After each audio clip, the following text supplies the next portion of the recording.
যারা এই অনুষ্ঠানে অনেক কষ্ট করে উপস্থিত থেকে এই অনুষ্ঠানকে সফল করার জন্য আপনাদের চেষ্টা এবং শ্রম বিনিয়োগ করছেন। আমি এই স্কুল প্রতিষ্ঠার শুরু থেকে এই স্কুলের শিক্ষার মান উন্নতির জন্য যারা কাজ করেছেন, এই প্রচেষ্টার মাধ্যমে এই স্কুল থেকে যারা পাস করে অফিসার হয়েছেন, বিভিন্ন জায়গায় সমাজের বিভিন্ন স্তরে বড় বড় কর্মে নিয়োজিত আছেন। আমি এই স্কুলের শিক্ষার ব্যাপারে শুধু একটা কথা বলতে চাই যে শিক্ষার মান, এই স্কুলের শিক্ষার মান বৃদ্ধির জন্য আপনারা সকলে সর্বপ্রকার চেষ্টা অব্যাহত রাখবেন। কারণ একটা স্কুল বা একটা শিক্ষা প্রতিষ্ঠান যখন উন্নত শিক্ষা দান করে, ওই উন্নত শিক্ষার মাধ্যমে, সুশিক্ষার মাধ্যমে একটা সমাজ সুশিক্ষিত সমাজ হিসেবে গড়ে ওঠে এবং সমাজ হয় দুর্নীতিমুক্ত, সমাজ হয় অপরাধমুক্ত।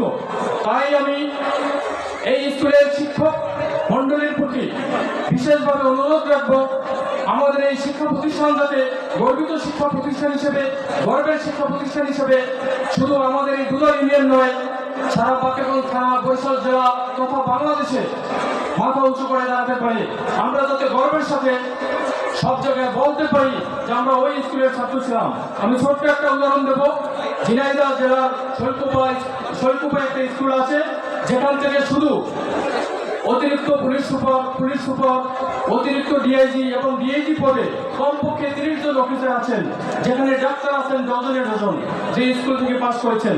তারা সবাই গর্বের সাথে বলেন যে আমাদের ওই স্কুলে এতজন অফিসার আছে।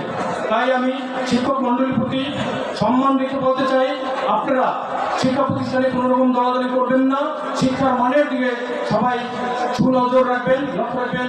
এই বলে আমি আমার বক্তব্য শেষ করছি। জি, আর 92 ব্যাচের পক্ষ থেকে আমরা এই স্কুল থেকে বিভিন্ন পরীক্ষায় যারা A+ পাবেন, এসএসসি পরীক্ষায়, অর্থাৎ বিভিন্ন ব্যাচ থেকে এসএসসি পরীক্ষায় যারা A+ অর্জন করবেন, আমরা 92 ব্যাচ থেকে আমরা সেই এসএসসিতে A+ পাওয়া ছাত্রছাত্রীদের জন্য স্টাইপেন্ডের ব্যবস্থা করতে চাই, অর্থাৎ শিক্ষাবৃত্তি। যারা A+ পাবেন তাদের জন্য এই ব্যবস্থা থাকবে ইনশাআল্লাহ। আমি স্যারদের মাধ্যমে, অর্থাৎ এই স্কুলের শিক্ষকদের মাধ্যমে এই ঘোষণাটি রাখতে চাই। সকলের জন্য দোয়া এবং আমি আপনাদের জন্য শুভকামনা করে সকলের কাছে আমি দোয়া চাচ্ছি আমার জন্য, দোয়া করেন সকলের জন্য। আসসালামু আলাইকুম।